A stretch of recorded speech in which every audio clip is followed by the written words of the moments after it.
Hello everyone, this is Hemasri, working as zoology lecturer in Sir CRR Women's College, Eluru. Now I am going to describe about the topic types of natural selection in 5th unit evolution in the paper Cytology, Genetics and Evolution. So let's start the topic. Introduction. Descent with modification is the theory of natural selection or popularly named as Darwinism. So natural selection థియరీని base చేసుకొని అవసరమైన క్యారెక్టర్స్ని modify చేసుకోవడాన్ని మనము Darwinism theory అని చెప్తున్నాము. Prodigality of reproduction, constancy of populations, struggle for existence, universal occurrence of variations, natural selection and origin of species are the 6 principal concepts of Darwinism. So మనకి డార్వినిజంలో 6 principal concepts అనేవి ఇచ్చారు. So అవేంటంటే prodigality of reproduction, ఇంకా constancy of populations అంటే population number అనేది కాన్స్టెంట్గా ఉండటము, స్ట్రగుల్ ఫర్ ఎగ్జిస్టెన్స్ పర్టికులర్ ఎన్విరాన్మెంట్లో సర్వైవ్ అవ్వటానికి పడే స్ట్రగుల్, ఇంకా universal occurrence of variations. So variations అక్కడ ఉన్న సిచ్యువేషన్స్ని బట్టి జరిగే యూనివర్సల్ అక్కరెన్స్ ఆఫ్ వేరియేషన్స్ని, ఇంకా న్యాచురల్ సెలెక్షన్ అంటే నేచరే ఆర్గానిజమ్స్ని అక్కడ సర్వైవ్ అవ్వగలిగిన ఆర్గానిజంని సెలెక్ట్ చేసుకుంటుంది. Natural selection and origin of spacious. So అక్కడ పర్టికులర్ ఎన్విరాన్మెంట్కి సరిపడా స్పీషియస్ ఆరిజిన్ అవ్వటము. ఈ 6 ప్రిన్సిపల్స్ కాన్సెప్ట్స్ని బేస్ చేసుకొని మనము డార్వినిజం థియరీని ఎక్స్ప్లెయిన్ చేసుకున్నాము. So adaptive radiation. సో ఇక్కడ మనకి చూసుకుంటే radiation of ancestral marsupials in Australia. So marsupials అని ఆస్ట్రేలియాలో ఒక్క ఫ్యామిలీకి చెందిన organisms different types of environmental కండిషన్స్కి తగినట్టుగా వాటి యొక్క ఫిజికల్ స్ట్రక్చర్ని ఎలా చేంజ్ చేసుకున్నాయి, అక్కడ ఉండగలిగిన వాటికి సరిపోగలిగిన ఫిజికల్ షేప్ని ఎలా డెవలప్ చేసుకున్నాయి, ఎలా మాడిఫై చేసుకున్నవి అన్నవి మనకి ఇక్కడ పిక్చర్లో చూపిస్తున్నారు. So divergent evolution in which several or many species evolve from one ancestor, filling available niches. So ఇక్కడ ఏం చెప్తున్నారంటే అక్కడ ఉన్న నిచెస్ని బేస్ చేసుకొని ఆ సర్వైవల్ అవ్వటానికి సరిపడా ఫిజికల్ స్ట్రక్చర్ని ఒకే యాన్సిస్ట్రల్ స్పీషియస్కి సంబంధించిన ఆర్గానిజమ్స్ అన్నీ కూడా డిఫరెంట్ టైప్స్ ఆఫ్ ఎన్విరాన్మెంటల్ కండిషన్స్కి తగ్గట్టుగా వాటి ఆకారాన్ని మార్చుకున్నాయి అని మనకి ఇక్కడ ఎగ్జాంపుల్గా చూపిస్తున్నారు. So marsupials in Australia. So ఆస్ట్రేలియాలో ఉన్న మార్సుపియల్స్ వాటి యాన్సిస్టర్స్ నుంచి ఎలా డిఫరెంట్ టైప్స్ ఆఫ్ స్ట్రక్చర్ని డెవలప్ చేసుకున్నాయి అనేది మనకి ఇక్కడ చెప్తున్నారు. So natural selection. Nature plays important role in selecting such of the organisms possessing adaptable, useful variations and could tide over the unfavorable conditions. So ఇక్కడ ఏం చెప్తున్నారంటే ఏవైతే ఆర్గానిజమ్స్ నేచర్కి అడాప్టబుల్ అవుతాయో వాటిని నేచరే సెలెక్ట్ చేసుకుంటుంది, అక్కడ యూస్ఫుల్ వేరియేషన్స్ని జరిపిస్తుంది, ఇంకా అన్ఫేవరబుల్ కండిషన్స్ని టైడ్ చేస్తుంది. అంటే అన్ఫేవరబుల్ కండిషన్స్కి తగ్గట్టుగా దాని బాడీని అది మార్చుకుంటుంది అని చెప్తున్నారు. Such organisms are called by Darwin as the fittest organisms having high rate of successful reproduction. So అక్కడ ఉన్న ఎన్విరాన్మెంట్కి తగ్గట్టుగా దాని బాడీ స్ట్రక్చర్ని మార్చుకునే ఆర్గానిజమ్స్ని డార్విన్ ఏం చెప్పారంటే వాటిలో ఆ ఆర్గానిజమ్స్లో సక్సెస్ఫుల్ రీప్రొడక్షన్ రేట్ అనేది ఉంటుంది అని మనకి చెప్తున్నారు. ఎందుకంటే ఆ కండిషన్స్కి తగ్గట్టుగా అది బతకడం అలవాటు చేసుకున్నాయి కాబట్టి. Individuals with non-beneficial characters and having low success rate of reproduction will be slowly eliminated. So ఇక్కడ ఏం చెప్తున్నారు, ఆ ఇండివిడ్యువల్స్లో నాన్ బెనిఫిషియల్ క్యారెక్టర్స్ అంటే అవసరం లేని క్యారెక్టర్స్ ఏవైతే ఉన్నాయో, ఏవైతే సక్సెస్ రేట్ తక్కువగా ఉన్నాయో వాటిని స్లోగా ఎలిమినేట్ చేసేసుకుంటాయి, ఆ క్యారెక్టరిస్టిక్ ఫీచర్స్ని స్లోగా ఎలిమినేట్ చేసేసుకుంటాయి అని చెప్తున్నారు. Herbert Spencer proposed this as the survival of the fittest. So Herbert Spencer అనే సైంటిస్ట్ మనకి దీన్ని ఎలా ప్రపోజ్ చేశారంటే సర్వైవల్ ఆఫ్ ద ఫిట్టెస్ట్, అంటే ఆ నేచర్కి తగ్గట్టుగా అవి సర్వైవ్ అవ్వగలుగుతున్నాయి ఆ పర్టిక్యులర్ ఆర్గానిజమ్స్ అని చెప్పారు. సో నెక్స్ట్ వచ్చేసి types of natural selection. Natural selection can make many forms. So natural selection అనేది చాలా ఫార్మ్స్లో మనకి అవైలబుల్గా ఉంటుంది. To make talking about this easier, let us consider the distribution of traits across a population in a geographical form. So ఈ natural selection process గురించి మనం ఈజీగా చెప్పాలి అంటే ఒక జియోగ్రాఫికల్ రీజియన్లో డిస్ట్రిబ్యూట్ అయిన ట్రైట్స్, అంటే పాపులేషన్లో డిస్ట్రిబ్యూట్ అయిన ఆ ట్రైట్స్ అనేవి మనము జియోగ్రాఫికల్ ఫామ్లో కన్సిడర్ చేసుకున్నట్లయితే కనుక, ఒక జియోగ్రాఫికల్ మ్యాప్ లాగా అరేంజ్ చేసుకున్నట్లయితే పాపులేషన్లో డిస్ట్రిబ్యూట్ అయిన ట్రైట్స్ని మనకి ఈ న్యాచురల్ సెలెక్షన్ థియరీ అనేది ఈజీగా అర్థమవుతుంది అని చెప్తున్నారు. Let us examine the normal bell curve of a trait height distribution in a population. So ఇక్కడ ఏం చెప్తున్నారంటే ఒక పాపులేషన్లో డిస్ట్రిబ్యూట్ అయిన ఆర్గానిజమ్స్ని ఒక బెల్ కర్వ్లో గనక మనము ఎగ్జామిన్ చేసి చూసుకున్నట్లయితే వాటి వేరియేషన్స్ అనేవి ఆ న్యాచురల్ సెలెక్షన్ ప్రాసెస్ అనేది మనకి క్లియర్గా అర్థమవుతుంది అని చెప్తున్నారు. when there is no selection pressure, one can see the heights of individuals in a population would vary, with most individuals in an average height and fewer being extremely short or extremely tall.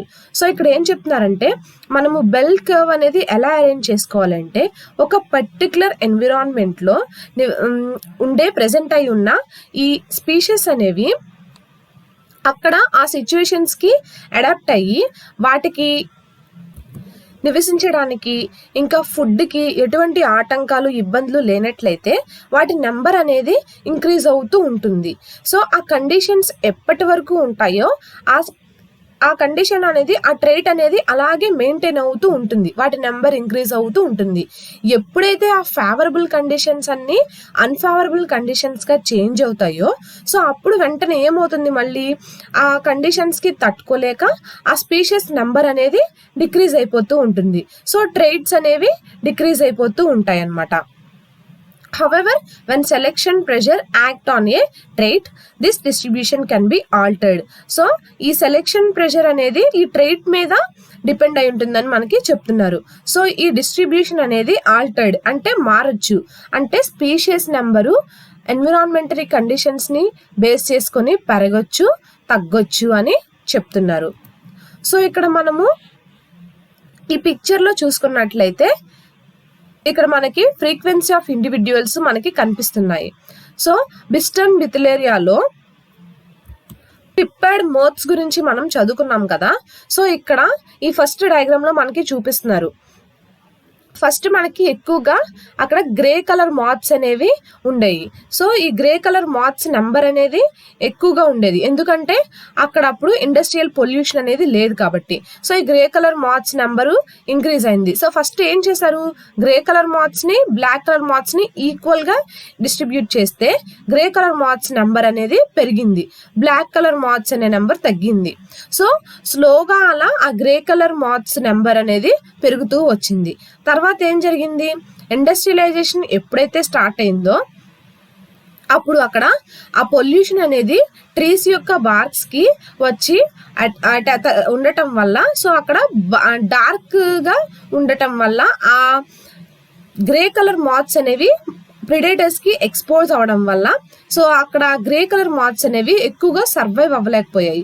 So survive అవ్వలేకపోవడం వల్ల ఈ grey colour moths number అనేది decrease అయిపోతూ వచ్చి black colour moths number అనేది మనకి increase అయింది. So దీన్ని బట్టి మనకి డిఫరెంట్ కైండ్స్ ఆఫ్ సెలెక్షన్ వాటి క్యారెక్టర్స్ మీద ఎఫెక్ట్ చేస్తుంది, డిఫరెంట్ టైప్స్ ఆఫ్ క్యారెక్టర్స్ మీద, అక్కడ ఉన్న different kinds of environmental situations మీద డిపెండ్ అయి ఉంటుందని చెప్తున్నారు. సో ఇక్కడ మనకి చూసుకుంటే standard distribution, stabilising selection, directional selection, disruptive selection గురించి మనకి ఇక్కడ పిక్చర్లో చూపించారు. సో ఇక్కడ ఫస్ట్ డయాగ్రామ్ లో చూసుకున్నట్లయితే డైవర్సిఫైయింగ్ సెలెక్షన్ అంటే రెండు పిప్పడ్ మాత్స్ లో గ్రే కలర్ మాత్స్ ని బ్లాక్ కలర్ మాత్స్ ని ఈక్వల్ గా ఇచ్చారు. ఒరిజినల్ పాపులేషన్ అది ఈక్వల్ నెంబర్ లో ఉంది. సో డైరెక్షనల్ సెలెక్షన్ చూసుకుంటే మనకి ఈ grey moths number second diagram లో గ్రే మాత్స్ నెంబర్ పెరుగుతూ వచ్చింది, బ్లాక్ మాత్స్ నెంబరు తగ్గుతూ వచ్చింది. స్లోగా ఏమైంది, గ్రే మాత్స్ నెంబర్ వల్ల బ్లాక్ మాత్స్ నెంబర్ కి ఇంక్రీజ్ అయిపోతూ ఉంది. సో ఫైనల్ గా మనకి స్టెబిలైజింగ్ సెలెక్షన్ లో బ్లాక్ కలర్డ్ మాత్స్ నెంబరే ఎక్కువైంది, అంటే ఎవాల్వ్ అయిన పాపులేషన్ నెంబర్ ని చూపిస్తున్నారనమాట. సో నెక్స్ట్ వచ్చేసి stabilising selection. When selective pressure select against the two extremes of a trait, the population experiences stabilizing selection. So ఇప్పుడు ఇక్కడ ఏం చెప్తున్నారంటే ఈ సెలెక్టివ్ ప్రెషర్ అనేది రెండు ఎక్స్ట్రీమ్ ట్రైట్స్ కి అగైనెస్ట్ గా సెలెక్ట్ అయితే అక్కడ ఉన్న పాపులేషన్ అనేది స్టెబిలైజింగ్ సెలెక్షన్ ని ఎక్స్పీరియన్స్ చేస్తుంది అని చెప్తున్నారు. Here neither a short plant is selected as it may not be able to compete with other plants for sunlight, nor a tall plant is selected as it is more susceptible to wind damage. So ఇక్కడ ఏం చెప్తున్నారు, రెండు plants ని గనక తీసుకుంటే అంటే tall plant ని ఒక చిన్న డ్వార్ఫ్ ప్లాంట్ ని గనక మనం తీసుకున్నట్లయితే ఈ నేచర్ అనేది ఈ టాల్ ప్లాంట్ ని సెలెక్ట్ చేసుకోలేదు, డ్వార్ఫ్ ప్లాంట్ ని కూడా సెలెక్ట్ చేసుకోలేదు. ఈ డ్వార్ఫ్ ప్లాంట్ సన్లైట్ కోసం దేంతోనూ కంపీట్ చేయట్లేదు, అది బాగానే ఉంది, అయినా సరే దాని నేచర్ సెలెక్ట్ చేసుకోలేదు. So as well as tall plant ని కూడా సెలెక్ట్ చేసుకోలేదు, ఎందుకంటే ఇది విండ్ డ్యామేజ్ ని ఎక్కువగా తట్టుకోగలదు, అయినా సరే ఈ టాల్ ప్లాంట్ ని ఆ నేచర్ అనేది సెలెక్ట్ చేసుకోలేదు. Combined these two selection pressures, plants of medium height are selected. So ఇక్కడ నేచర్ ఏం చేసిందంటే ఈ రెండు సెలెక్టెడ్ స్పీషీస్ ని చూసుకున్నట్లయితే ఈ ప్లాంట్స్ అనేవి టాల్ ప్లాంట్స్ కాదు, డ్వార్ఫ్ ప్లాంట్స్ కాదు, మీడియం హైట్ ఉన్న ప్లాంట్స్ ని సెలెక్ట్ చేసుకుందన్నమాట.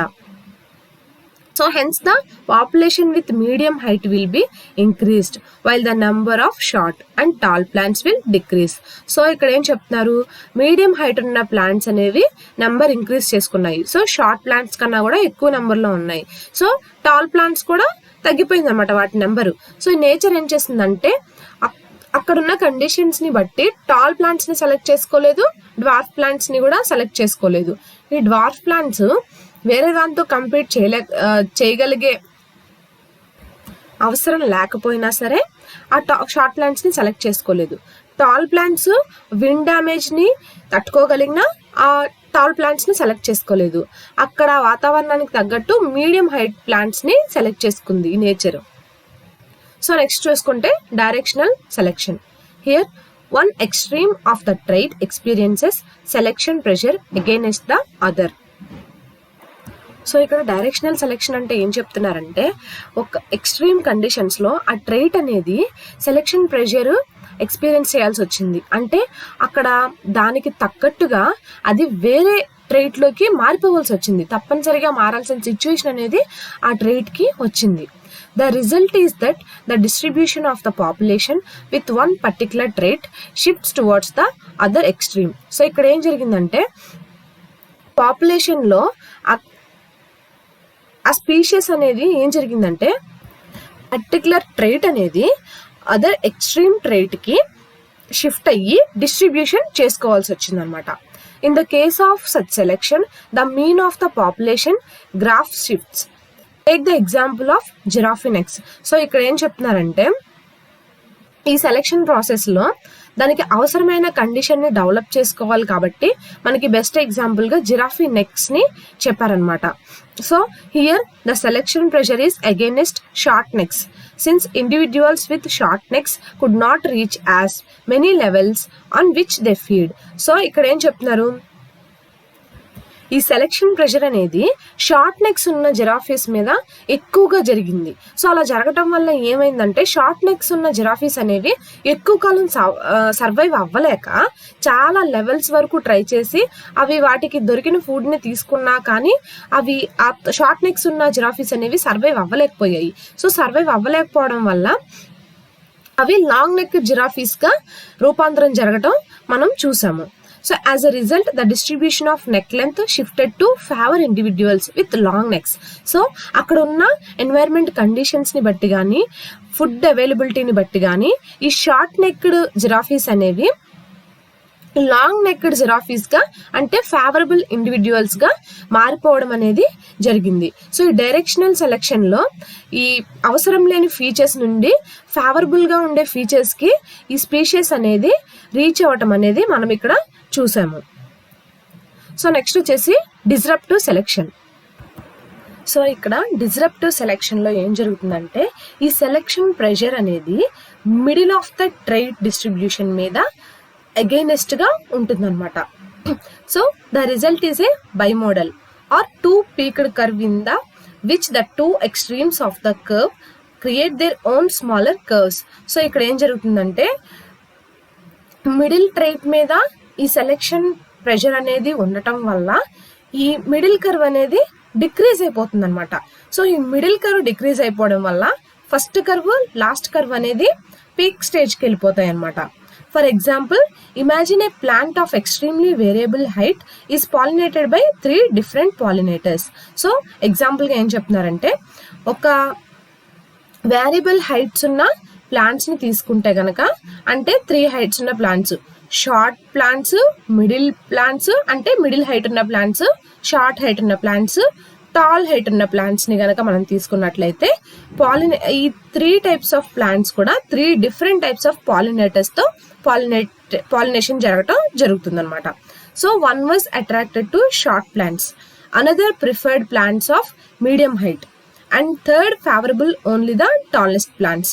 సో ఇక్కడ ఏం జరుగుతుంది, 3 టైప్స్ ఆఫ్ హైట్స్ ఉన్న ప్లాంట్స్కి 3 టైప్స్ ఆఫ్ డిఫరెంట్ పాలినేటర్స్ అంటే ఒక టైప్ ఆఫ్ పాలినేటర్స్ షార్ట్ ప్లాంట్స్కి అట్రాక్ట్ అవుతాయి, another type of pollinators medium height ఉన్న ప్లాంట్స్కి అట్రాక్ట్ అవుతాయి, ఇంకా third different types of pollinators ఏమవుతాయి, టాల్ ప్లాంట్స్ని సెలెక్ట్ చేసుకుని వాటికి అట్రాక్ట్ అవుతాయి.